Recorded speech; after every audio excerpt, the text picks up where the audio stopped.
Postmodernism is pretty much just the reaction to modernism, which was where everything had an assumed certainty to it.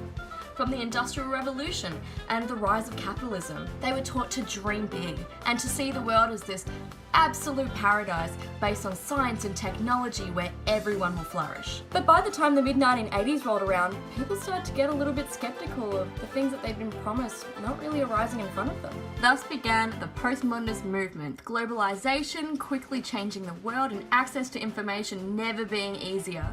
Absolutes became quickly abandoned and thus began the rise of relatives and uncertainty. As discussed in the weekly lectures, this had a huge effect on our pop culture today. As audiences have seen everything before, these producers of our time kind of had a bit of a challenge to sort of start reworking things that we already know to make something that's new. Postmodernism in pop culture allows for a cultural currency to be held, where an idea of cultural capital or credibility amongst audience members is really important for your product to be taken seriously. Michael Schur's hit television show Parks and Recreation is an inherently postmodernist text because it holds the three pillars of postmodernism in pop culture: parody and pastiche, self-reflexivity, and intertextuality.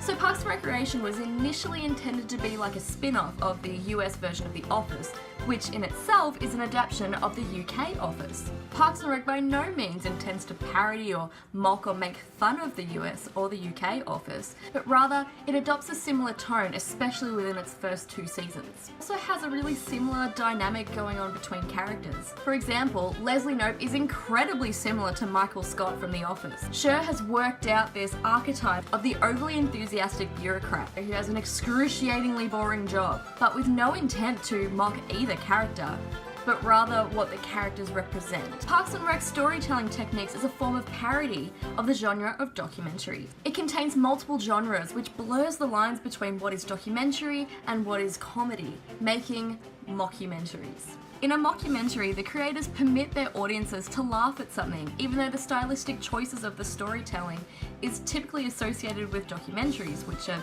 actually quite serious and generally very factually based. The stylistic choices of having a freehand camera without a tripod with fast zooms and pans creates a genre agnosticism. This mockumentary style storytelling is the product of a postmodernist take on pop culture. It used 2 pre-existing genres, documentary and comedy, then combined them to form something new.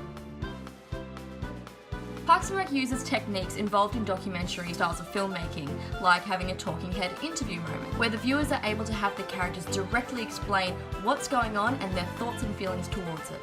This functions to remind the audience exactly what they're watching, enhancing the comedic moments that are happening within the text. Opening this farmer's market was one of my greatest achievements as city councilor. It's good for the economy, it's good for families, and it's good for promoting a healthy lifestyle, which Pawnee desperately needs. Look at this tiny tree. Can you eat this? Oh, this one's dead.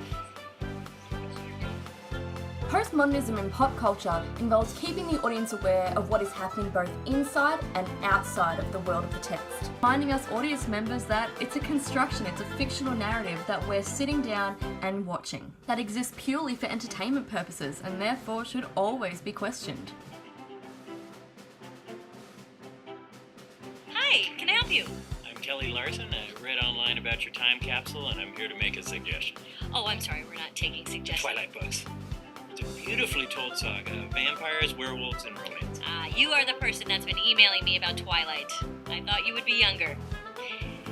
And a girl. Well, I'm not. I'm older and a boy. As viewers, we can find humour in this based on our knowledge of the Twilight series as a text.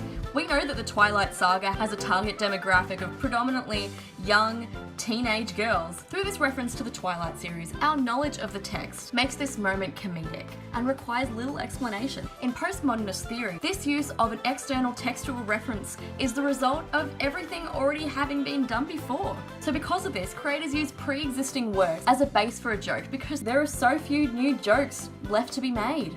Postmodernism in pop culture takes what we already know and then warps it slightly to make something new, either by mocking it, paying homage to it, subverting genres, or referencing external texts. Well, I hope that this helps postmodernism seem a little less daunting and a bit easier to understand.